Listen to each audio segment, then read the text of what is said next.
አሰላሙ አለይኩም ወራህመቱላሂ ወበረካቱ። የተወደዳችሁ እንዴት ቆያችሁን? የጁማ ልዩ ኸበር የተካተተበት የሚያዝያ 30 2018 ሚንበር ኸበር ጀመረ። ሙሐመድ ንጉስ አብዱ ሚንበር ኸበርን የመራው ከናንተ ከተመልካቾች ጋር ቆያለሁ። እስከ ፍጻሜው አብራችሁ እንድትዘልቁ በአክብሮት እየጋበዝኩ ለዕለቱ ከያዝናቸው ጉዳዮች መካከል አበይቱን አስቀድማለሁ። የሐጅ ወቅት በመቃረቡ በመካ የሚገኙ ትምህርት ቤቶች ትምህርት በበይነ መረብ እንዲሰጡ ውሳኔ ተላለፈ። የዓለም አቀፍ የሐላል ምግብ ገበያ ዓመታዊ 11.8 በመቶ ፈጣን እድገት ያሳየ መምጣቱን አዲስ ጥናት አመለከተ። የዓለም ኡጉር ኮንግረስ ትራምፕ ወደፊት በቻይና በሚያደርጉት ጉብኝት ወቅት የኡጉር የዘር ማጥፋትና የሰብአዊ መብት ስጋቶችን እንዲያነሱ አሳሰብ የሚሉት የሚንበር ኸበር አበይት ጉዳዮች ናቸው። አብራችሁ እንድቆዩ በድጋሚ እየጋበዝን ወደ ቀዳሚው ኸበር አልፋለሁ። የሐጅ ወቅት በመቃረቡ በመካ የሚገኙ ትምህርት ቤቶች ትምህርት በበይነ መረብ እንዲሰጡ ውሳኔ ተላለፈ። የሳዑዲ አረቢያ የትምህርት ሚኒስቴር የ1447ኛው የሐጅ ስነ ስርዓት መቃረቡን ተከትሎ በቅድስቲቱ መካ ከተማ የሚገኙ ትምህርት ቤቶች ከመጪው ሰኞ ጀምሮ መደበኛ የክፍል ውስጥ ትምህርታቸውን በማጠፍ በበይነ መረብ እንዲሰጡ ውሳኔ አሳልፏል። ሚኒስቴሩ ውሳኔውን ያስተላለፈው የሐጅ ስነ ስርዓት ተሳታፊ ምዕመናን ወደ መካ መግባት በጀመሩበት በዚህ ወቅት በመንገዶች በመሰረተ ልማቶችና በሕዝብ አገልግሎቶች ላይ የሚፈጥረውን ከፍተኛ ጫና ለመቀነስ በማሰብ እንደሆነ ገልጿል። ይህም የምዕመናንን እና የአገልግሎት ሰጪዎችን እንቅስቃሴ ለማሳለጥ ያግዛል ብሏል። ይህ የኦንላይን ትምህርት ሽግግር በበርካታ ትምህርት ቤቶች ውስጥ ተግባራዊ ስለሚደረግ ተማሪዎች ትምህርታቸውን በዲጂታል አማራጮች መከታተላቸውን እንዲቀጥሉ የሚያደርግ ነው። ወደ በይነመረብ የሚሸጋገሩ ትምህርት ቤቶች መለየታቸውን የገለጸው ሚኒስትሩ በመስጂደል ሐረም አቅራቢያ የሚገኙት በዋነኝነት ተካተዋል ሲል አሳውቋል። ለ2 ሳምንታት ይቆያል የተባለው የኦንላይን ትምህርት የሚጠናቀቀው ለዒድ አል አድሃ አረፋ በዓል ትምህርት በሚዘጋበት ወቅት እንደሚሆን የኢስላሚክ ኢንፎርሜሽን ዘገባ ያመላክታል። የ2026 የሐጅ ስነ ስርዓት ከግንቦት 17 እስከ ግንቦት 22 2018 ወይም ከዙልሂጃ 8 እስከ 12 1447ኛ ዓመተ ሂጅራ ይከናወናል ተብሎ ይጠበቃል። ዋና ዋናዎቹ ሃይማኖታዊ ስነ ስርዓቶችም በዚህ ወቅት ይፈጸማሉ። የሐጅ ስነ ስርዓት በጸደይ ወቅት መጨረሻ ላይ የሚውል በመሆኑ ካለፉት ዓመታት ጋር ሲነጻጸር መጠነኛ የሚባል የአየር ሁኔታ ይኖረዋል። በሐጅ ስነ ስርዓት ላይ ለመሳተፍ ከመላው ዓለም እስከ አሁን 500 ሺህ ገደማ ምዕመናን ሳዑዲ አረቢያ መግባታቸው መረጃዎች ይጠቁማሉ። ባለፈው ዓመት ከ1.8 ሚሊዮን በላይ ምዕመናን የሐጅ ስነ ስርዓት ላይ ተሳትፈዋል። የዓለም አቀፍ የሐላል ምግብ ገበያ ዓመታዊ የ11.8 በመቶ ፈጣን እድገት እያሳየ መምጣቱን አዲስ ጥናት አመለከተ። አሚናት ሙሐመድ ዝርዝር አላት። የዓለም አቀፍ የሐላል ምግብ ገበያ በሚቀጥሉት ጥቂት ዓመታት ውስጥ በ11.8 በመቶ ዓመታዊ አማካኝ እድገት እንደሚያስመዘግብ አዲስ የወጣ የገበያ ጥናት አመላክቷል። ይህ እድገት የሐላል ምርቶች ከሃይማኖታዊ ፍጆታ ባለፈ በዓለም አቀፍ ደረጃ ከፍተኛ ተቀባይነት እያገኙ መሆኑን የሚያሳይ ነው። በቬሪፋይድ ኦፕን ሪፖርት ይፋ የተደረገው መረጃ እንደሚያሳየው የሐላል ምግብ ኢንዱስትሪ በገበያው ለማደጉ በርካታ ምክንያቶች ተጠቅሰዋል። ከነዚህም መካከል በዓለም አቀፍ ደረጃ የሙስሊም ቁጥር መጨመር፣ የሐላል ቱሪዝም መስፋፋት፣ ድንበር ተሻጋሪ የሐላል የንግድ ስምምነቶች ማደግ፣ የሸማቾች ስለ ምግብ ደህንነትና ጥራት ያላቸው ግንዛቤ ማደግ እንዲሁም የሐላል ምርቶች ከንጽህናና ከስነ ምግባራዊ የምርት ሂደት ጋር ያላቸው ቁርኝት ዋነኞቹ ናቸው። የሐላል ምርቶች አሁን ላይ በሙስሊም ማህበረሰብ ብቻ ሳይወሰኑ ጤናማና ጥራት ያለው ምግብ በሚመርጡ ሌሎች የህብረተሰብ ክፍሎችም ዘንድ ከፍተኛ ተፈላጊነት አላቸው። የምግብ ማሸጊያ ዘዴዎች መዘመን፣ የሎጂስቲክስ አገልግሎት መስፋፋትና የምርቶችን ትክክለኛነት የሚያረጋግጡ የክትትል ቴክኖሎጂዎች ለገበያው መስፋፋት ትልቅ አስተዋጽኦ አበርክተዋል። ይህ እድገት ለምግብ አምራቾችና ላኪዎች አዲስ የንግድ ዕድል የሚፈጥር ሲሆን የሐላል የምስክር ወረቀት አሰጣጥ ስርዓት መጠናከር ደግሞ የሸማቾችን እምነት ይበልጥ እያሳደገው እንደመጣ ተገልጿል። እንደ ኔስሊ፣ ካርጊል እና ማክዶናልድ ያሉ ግዙፍ ዓለም አቀፍ ኩባንያዎች የሐላል ገበያ ያለውን አቅም በመረዳት የምርት አማራጮቻቸውን በማስፋፋት ላይ ይገኛሉ። የሀላል ምግብ ገበያ ከስጋ ውጤቶች ባለፈ እንደ የወተት ተዋጽኦዎች፣ የታሸጉ ምግቦችና መጠጦች ባሉ ዘርፎችም በፍጥነት እየተስፋፋ ይገኛል። እንደ አውሮፓና ሰሜን አሜሪካ ያሉ ክልሎችም በዘርፉ ከፍተኛ የፍላጎት ጭማሪ እያሳዩ መሆናቸው በሪፖርቱ ተመልክቷል። የሀላል የምግብ ገበያ እንደ አውሮፓ አቆጣጠር በ2024 ከነበረበት 2.78 ትሪሊዮን ዶላር በ2033 ከ6 ትሪሊዮን በላይ ይደርሳል ተብሎ ይጠበቃል። ይህም የ11.8 በመቶ ዓመታዊ አማካኝ እድገት ያስመዘግባል። ሳዑዲ አረቢያ፣ ኢንዶኔዥያ፣ የተባበሩት አረብ ኤሚሬትስ፣ ማሌዥያ፣ ዩናይትድ ስቴትስ እና ቱርክ የገበያ ድርሻ ያላቸውና በጋራ ከፍተኛ የገቢ ክምችትን የሚይዙ ሀገሮች ናቸው።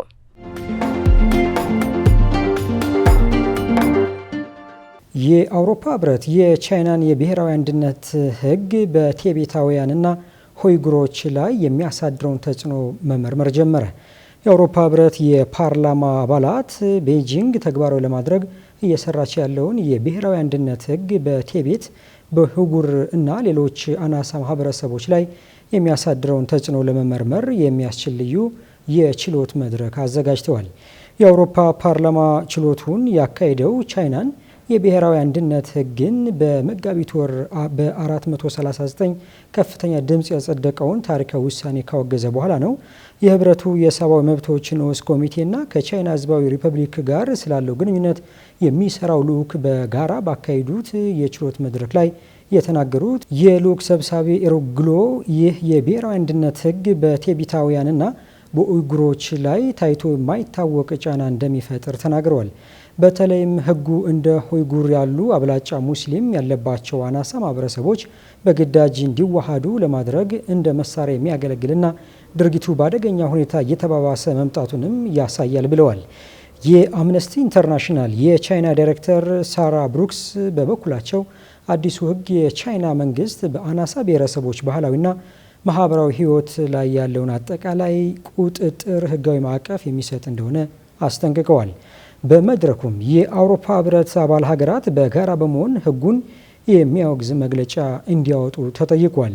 በተጨማሪም ህጉ ከቻይና ግዛት ውጭም ተፈጻሚ ሊሆን ይችላል የሚለው ስጋት እንዳለ ተጠቁሟል። የአውሮፓ ህብረት አባል ሀገራትም ለዚህ ህግ አፈጻጸም የሚያግዝ ማንኛውንም ትብብር ውድቅ እንዲያደርጉ አባላቱ አሳስበዋል።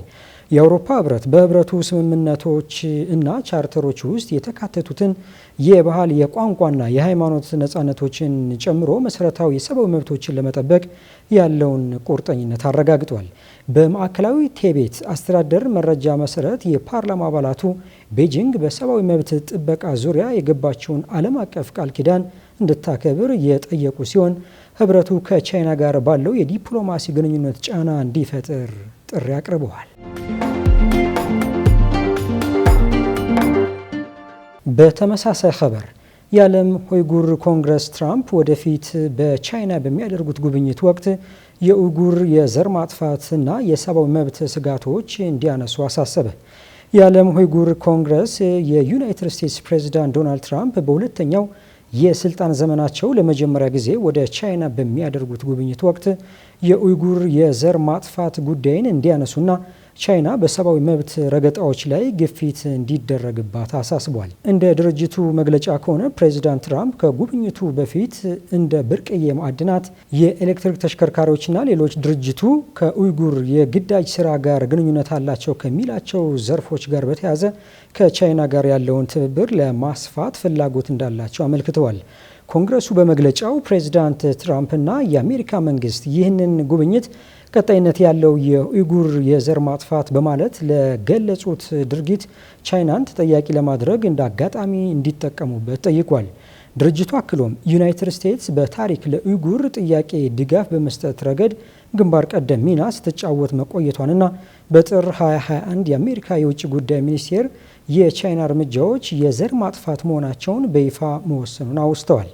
የዓለም ኡይጉር ኮንግረስ በ2025 በሪፐብሊካን እንደራሴ ክሪስቶፈር ስሚዝ የቀረበውን የኡይጉር የዘር ማጥፋት ተጠያቂነትና ማዕቀብ አዋጅን ጠቅሷል። ይህ አዲስ ረቂቅ ሕግ በ2020 በወጣው የኡይጉር ሰብአዊ መብት ፖሊሲ አዋጅ ላይ የተመሰረተ ሲሆን በደል ፈጽመዋል ተብለው በሚጠረጠሩ ግለሰቦች ላይ የሚጣለውን ማዕቀብ ለማስፋት ያለመ ነው። የድርጅቱ ፕሬዝዳንት ቱርጉንጃን አላውዱን የውግዘት መግለጫዎች በተጨባጭ እርምጃ ካልታጀቡ ትርጉም ያጣሉ ብለዋል። አክለውም ዩናይትድ ስቴትስ ለረዥም ጊዜ ለኡይጉር ሕዝብ ጠንካራ ድምፅ ስትሆን ቆይታለች። ፕሬዝዳንት ዶናልድ ትራምፕ ይህንን ወግ እንዲያስቀጥሉ እና የኡይጉር መብቶችን እንዲያስጠብቁ እንጠይቃለን ብለዋል። በመጨረሻም ድርጅቱ በሚሊዮን የሚቆጠሩ ኡይጉሮች አሁንም በእስር ላይ እንደሚገኙ፣ ሴቶች በግዳጅ መሃንነት እንዲሆኑ እንደሚደረጉ፣ የኡይጉር ቋንቋ በትምህርት ቤቶች መታገዱንና መስጂዶች እየፈረሱ መሆኑን በመጥቀስ ፕሬዚዳንት ትራምፕ ከፕሬዚዳንት ሺጂፒንግ ጋር በሚያደርጉት ስብሰባ እነዚህን ጉዳዮች ትኩረት ሰጥተው እንዲወያዩባቸው አሳስቧል። በስፔን በሙስሊሞች ላይ የሚሰነዘር የኦንላይን ጥላቻ ስርጭት አሳሳቢ በሆነ ሁኔታ መጨመሩ ተነገረ። በስፔን ውስጥ በተለይ ሙስሊሞችን፣ ስደተኞችንና ሌሎች አናሳ ቡድኖችን ኢላማ ያደረገ በበይነመረብ የሚሰራጭ የጥላቻ ይዘት መጨመር እንደ አንድ ሰፊ ማህበራዊ ተግዳሮቶች እየታየ ከፍተኛ ስጋት እየፈጠረ እንደሚገኝ ተነግሯል። የስፔን ባለስልጣናት ባደረጉት ክትትልና ባወጡት ሪፖርት መሰረት ባለፉት ጥቂት ወራት ውስጥ በማህበራዊ ሚዲያ ገጾች ላይ ከፍተኛ መጠን ያለው የጥላቻ ይዘት ተሰራጭቷል። የስፔን ዘረኝነትንና የውጭ ዜጋ ጥላቻን የሚከታተለው ተቋም ኦብሬክስ መረጃ እንደሚያመለክተው በመጋቢት 2026 ብቻ በ10 ሺዎች የሚቆጠሩ የኦንላይን የጥላቻ ድርጊቶች ተመዝግበዋል። ከነዚህም ውስጥ ከፍተኛው ድርሻ በሙስሊም ማህበረሰቦችና በሌሎች አናሳ ቡድኖች ላይ የተሰነዘረ ነው። ይህ ተቋም ከስፔን የማካተት የማህበራዊ ዋስትና እና የስደት ሚኒስቴር ጋር የተያያዘ ሲሆን በተለያዩ የመገናኛ ዘዴዎች ላይ የሚነዙ የጥላቻ ንግግሮችን ይከታተላል። የመብት ተሟጋቾችና የሲቪል ማህበረሰብ ድርጅቶች እንደሚሉት አንዳንዶቹ የጥላቻ ይዘቶች ከቀጠናዊና ዓለም አቀፋዊ ውጥረቶች ጋር የተያያዙ ናቸው። ይህም የሴራ ትረካዎችን ለማፋፋምና የጥላቻ አመለካከቶችን በኦንላይን ለማጠናከር ይረዳሉ። ተንታኞች እንደሚጠቁሙት በስፔን የዲጂታል ምህዳር ውስጥ የኢስላሞፎቢያ፣ የእስልምና ጥላቻ ስሜትና የውጭ ዜጎች ጥላቻ ንግግሮች ለዓመታት እየጨመሩ መጥተዋል።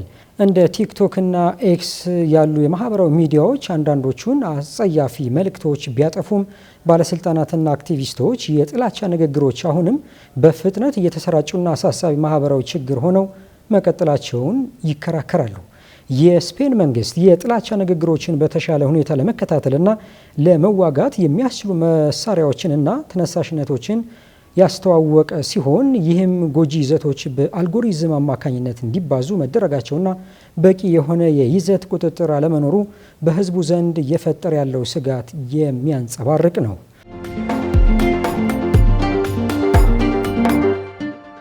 የተባበሩት አረብ ኤምሬትስ በሆርሙዝ የባህር ሰርጥ በኩል ድብቅ የነዳጅ ጫኝ መርከቦችን በስውር እያሳለፈች መሆኑ ተዘገበ። የተባበሩት አረብ ኤምሬትስና ገዢዎች በመካከለኛው ምስራቅ ግጭት ምክንያት በገልፍ ቀጠና ታግዶ የቆየውን ነዳጅ ለማንቀሳቀስ ሲሉ በርካታ ድፍድፍ ነዳጅ የጫኑ መርከቦችን የኢራንን ጥቃት ለመከላከል የመገኛ ቦታ ጠቋሚዎቻቸውን በማጥፋት በሆርሙዝ የባህር ሰርጥ በኩል አሳልፈዋል ተብሏል። ይህኑ ሮይተርስ የዜና ወኪል የኢንዱስትሪ ምንጮችና የመርከብ ጉዞ መረጃዎችን ጠቅሶ ዘግቧል። እንዲያልፍ የተደረገው የነዳጅ መጠን የተባበሩት አረብ ኤምሬትስ ከአሜሪካ፣ እስራኤልና ኢራን ጦርነት በፊት ከነበራት መደበኛ የወጪ ንግድ ጋር ሲነጻጸር አነስተኛ ቢሆንም አምራቾቹም ሆነ ገዢዎቹ የነዳጅ ሽያጩን ለማስቀጠል ምን ያህል አደገኛ እርምጃዎችን ለመውሰድ ዝግጁ መሆናቸው እንደሚያሳይ በዘገባው ተጠቅሷል። ሌሎች የባህረ ሰላጤው አምራቾች ማለትም ኢራቅ፣ ኩዌትና ኳታር በግጭቱ ሳቢያ ወይ ሽያጭ አቁመዋል፣ ካልሆነም ፍላጎት የሌላቸውን ገዢዎች ለመሳብ ዋጋን በከፍተኛ ሁኔታ ቀንሰው ይገኛሉ። ሳውዲ አረቢያ ደግሞ ነዳጅዋን በቀይ ባህር በኩል ብቻ እያጓጓዘች ትገኛለች። ከኬፕለር የመርከብ ክትትል መረጃና ከሲንግማክስ የሳተላይት መረጃ ትንተና መረዳት እንደተቻለው በሚያዝያ ወር የተባበሩት አረብ ኤምሬትስ አቡዳቢ ብሔራዊ የነዳጅ ኩባንያ ቢያንስ 4 ሚሊዮን በርሚል አፐር ዛኩም እና 2 ሚሊዮን በርሚል ዳስ የተሰኙ የድፍድፍ ነዳጅ አይነቶችን በገልፍ ቀጠና ውስጥ ከሚገኙ ወደቦች በሌሊት በ4 መርከቦች ጭኖ መላክ ችሏል። ነዳጁ መርከብ ለመርከብ በሚደረግ ዝውውር ወደ ደቡብ ምስራቅ እስያ የነዳጅ ማጣሪያ ለሚሄድ ሌላ መርከብ ተላልፏል። ካልሆነም በኦማን ውስጥ ወደሚገኝ ማከማቻ ፈሷል ወይም በቀጥታ ወደ ደቡብ ኮሪያ የነዳጅ ማጣሪያዎች ተጉዟል። አሜሪካና እስራኤል በኢራን ላይ ለከፈቱት ጦርነት ቴሄራን ከየካቲት 21 ጀምሮ ምላሽ የሰጠችው የሆርሙዝ የባህር ሰርጥ ከራሷ ውጭ ለሌሎች የውጭ ንግዶች ዝግ እንዲሆን በማድረግ ነው። ይህም የዓለምን 1/5 የነዳጅና የተፈጥሮ ጋዝ አቅርቦት እንዲታገድ አድርጓል። የሰርጡ መዘጋትና በቅርብ ሳምንታት ውስጥ የኢራንን የውጭ ንግድ ያስቆመው የአሜሪካ እገዳ የዓለም የነዳጅ ዋጋ በአንድ በርሜል $100 በላይ እንዲጨምር አድርጎታል። የኬፕለር መረጃ እንደሚያሳየው ጦርነቱ ከጀመረበት ጊዜ አንስቶ አድኖክ ካለፈው ዓመት የ3.1 ሚሊዮን በርሜል የቀን የወጪ ንግድ አፈጻጸሙ ላይ ከ1 ሚሊዮን በርሜል በላይ ቅናሽ ለማድረግ ተገዷል። አብዛኛው የውጭ ንግዱ በየብስ ላይ ከሚገኙ ማውጫዎች በቧንቧ መስመር ወደ ፉጃይራህ የሚላከው ሙርባን የተሰኘው የነዳጅ አይነት ነው። የተወደዳችሁ አሁንም እየተከታተላችሁ የምትገኙት ሚንበር ኸበርን ነው። አብራችሁን ስላላችሁ ደስ ይለናል። ለሚንበር ኸበር ጥቆማ ወይም አስተያየት ካላችሁ በአጭር የስልክ ቁጥር 9282 ብትልኩልን አጣርተን መልሰን ለእናንተው እናቀርባለን። የሚቀናችሁ ማህበራዊ ሚዲያ ከሆነ በሁሉም አማራጮች ሚንበር ቲቪ ብላችሁ ብትፈልጉን ታገኙናላችሁ። ድረገጻችንን www.minbertv.comን ብትጎበኙ ደግሞ አዳዲስ መረጃ ታገኛላችሁ። አሁን ደግሞ የጁማ ልዩ ኸበር የሚቀርብበት ሰዓት ላይ ደርሰናል። አዘጋጁ አህመድ አብዱርህማን ለዛሬ አሰናዳውን እንደሚከተለው ያቀርበዋል።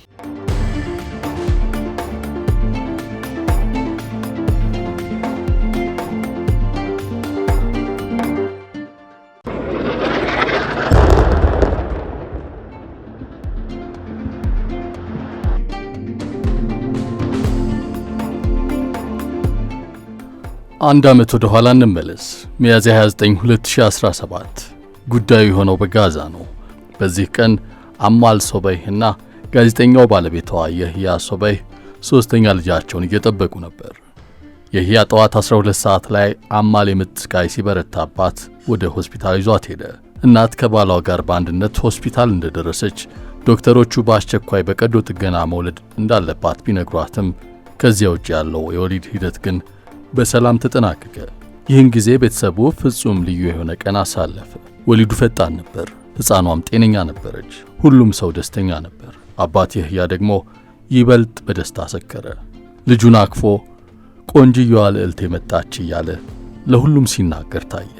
በሕፃኗ ጆሮም አዛን አደረገ፣ ፎቶ አነሳት። እንኳን ደስ አለህ ለማለት የመጡ ዘመዶቹንም በወጉ አስተናግዶ ሸኛቸው።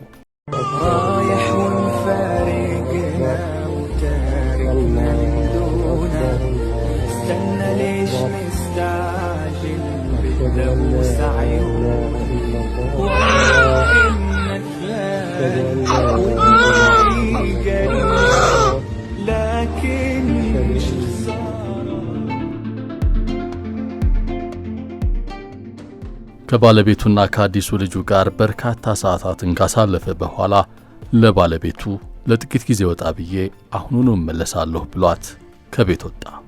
ይህ ሁሉ ደስታ ግን ከዚህ በላይ የሚዘልቅ አልነበረም። አማል እንደገለጸችው የህያ ከመሄዱ በፊት እንድታርፍና ራስሽን ተንከባከቢ ሲል አሳሰባት። ቤት ያሉትን ሁለቱን ወንድ ልጆቻችንን አይቶ ለሕፃኗም የሚያስፈልጉ ነገሮችን ይዞ እንደሚመለስና አብረን ስም እንደምናወጣ ነገረኝ ስትል አማል ታስታውሳለች። የሚያሳዝነው የህያን ለመጨረሻ ጊዜ ማየታችን እንደሆነ አላወቅኩም ነበር ትላለች። የህያ የዚያኑ ቀን ላይመለስ ከምድር ሕይወት ተሸኘ። በሙያው ጋዜጠኛ የነበረው ያህያ ልጁን ታቅፎ በማኅበራዊ ድረገጾች ላይ ካጋራ በኋላ በሕይወት የቆየው ለ5 ሰዓታት ብቻ ነው። በዚያን ዕለት ከሰዓት በኋላ በጋዛ ከተማ መሃል በሚገኝ የንግድ ቦታ ላይ በእስራኤል የአየር ጥቃት ተገደለ። ጥቃቱ ቢያንስ 17 ሰዎችን ሕይወት ሲቀጥፍ ሌሎችን ደግሞ አቁስሏል። ሆስፒታል ውስጥ በአማል ዙሪያ ተሰባስበው የነበሩ ዘመዶች ገና በወለደችበት ቅጽበት ይህን መርዶ እንዴት እንደሚነግሯት ግራ ገባቸው። ጭንቀታቸው የነበረው በወሊድ ምክንያት በአካልም በስሜትም ደካማ በሆነችበት ሁኔታ ሳለች እንዴት ይህን እናረዳታለን የሚለው ነበር። ነገር ግን አማል አንድ የሆነ ነገር መፈጠሩን ሳትረዳ አልቀረችም። ስልኮች በተደጋጋሚ ይደወላሉ። የሰው ፊት ተለዋውጧል። እኔ ወዳለሁበት ሲቀርቡ ንግግራቸውን በድንገት ያቋርጡታል። የሕክምና ባለሙያዎቹ እንኳ በተደጋጋሚ ሁኔታዬን ይከታተሉ ነበር። እናቴም በተደጋጋሚ በሹክሹክታ ታወራ ነበር ትላለች አማል። እናቴን የሆነ ችግር አለ? ምን እየተካሄደ ነው ብዬ ደጋግሜ ጠየቅኳት። ግን ማንም ግልጽ መልስ አልሰጠኝም። ሁሉም ሰው ግራ በሚያጋባ ሁኔታ ውስጥ ነበረ ትላለች።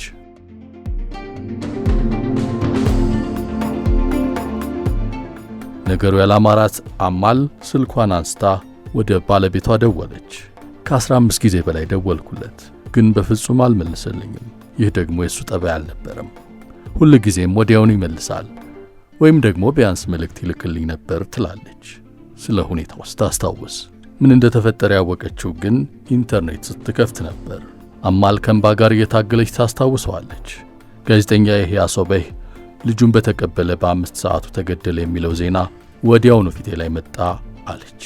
ይህን ጊዜ ደሜ በደም ስሮቼ ውስጥ ሲቀዘቅዝ ተሰማኝ። ማመን ስላልቻልኩ በከፍተኛ ድምፅ ጮኽኩ። አእምሮዬን እየሳትኩ እንደሆነ ተሰማኝ ትላለች። የህያ ጥቃት የደረሰበት የልጁን ልደት ለማክበር ለዘመዶቹና ለጓደኞቹ ጣፋጭ እያከፋፈለ ባለበት ወቅት ነበር። ከእርሱ ጋር ከተገደሉት መካከል ያጎቱ ልጅ፣ የቅርብ ጓደኛውና የሚስቱ ወንድም ይገኙበታል። እነዚህ ሰዎች ከጥቂት ሰዓታት በፊት ሆስፒታል ተገኝተው እንኳን ደስ አለህ ያሉት ሕፃኗን የታቀፉና ፎቶ የተነሱ ነበሩ። አማል ያንገበገባት ባሏን ማጣቷ ብቻ ሳይሆን ስንብት እንኳ ማድረግ አለመቻሏ ጭምር ነው።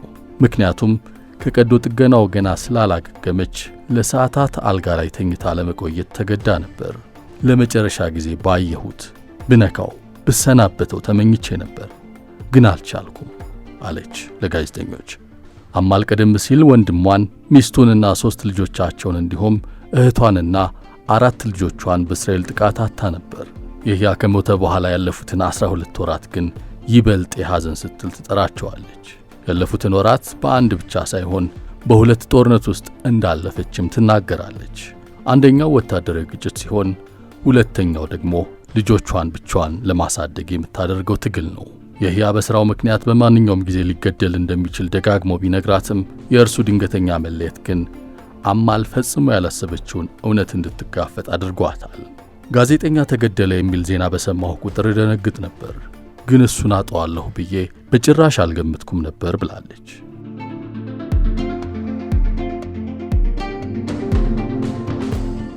የህያ ከሞተ ከጥቂት ወራት በኋላ በመስከረም ወር የእስራኤል ጦር በጋዛ ከተማ ላይ የምድር ጥቃት ማወጁን ተከትሎ አማል ከ3 ልጆቿ ጋር ወደ ደቡባዊ ጋዛ ተፈናቅላለች።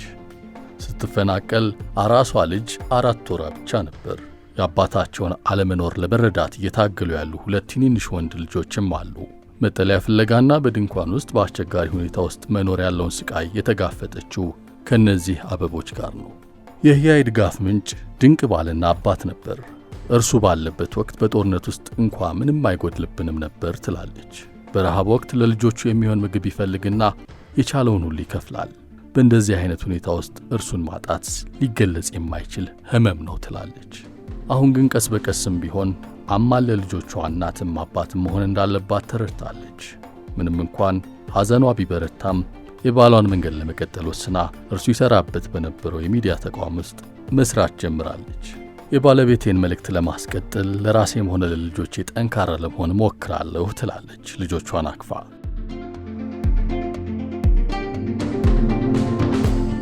ልጆቼ አባታችን የት ነው? መቼ ነው የሚመለሰው? እያሉ ከሚጠይቁኝ አሳማሚ ጥያቄዎች ለማምለጥ ሞክራለሁ። ከአባታቸው ጋር ተመሳሳይ በሆነ መስክ መሰማራቴ ለልጆቹ ትንሽ መጽናኛ ሊሆናቸው ይችላል። ነገር ግን የእርሱን አለመኖር ምንም ሊተካው አይችልም ትላለች። ሆኖም ኑሮን እየተጋፈጠችው ነው። አማልን ከሁሉም በላይ የሚያሳምማት ገና የ1 ዓመት ልጇ የሆነችው ሰናን ስታስብ ነው። የተወለደችበት ቀን አባቷን ያጣችበት ቀን እንደሆነ ወደፊት ለልጇ እንዴት እንደምትነግራትም ስታስብ ይጨንቃታል። ሁል ጊዜ ልጄን ፊት ስመለከት የሆነ የአባቷን ነገር አገኝባታለሁ። በፊቷ ገጽታ፣ በፈገግታዋ፣ እኔ ባለቀስኩ ቁጥር ወደ እኔ የምትቀርብበት ሁኔታ ጭምር ትላለች አማል ሰናን ታቅፋ። በጣም አመንትቼ ነበር። ነገር ግን በመጨረሻ ሁኔታው ከባድ ቢሆንም ወደፊት ለመራመድ ወሰንኩ። የህያ እዚህ ቢኖር ኖሮ በመወለዷ ደስ እንዲላት ያደርግ ነበር። ሰና ምንም ጥፋት የለባትም ብላለች።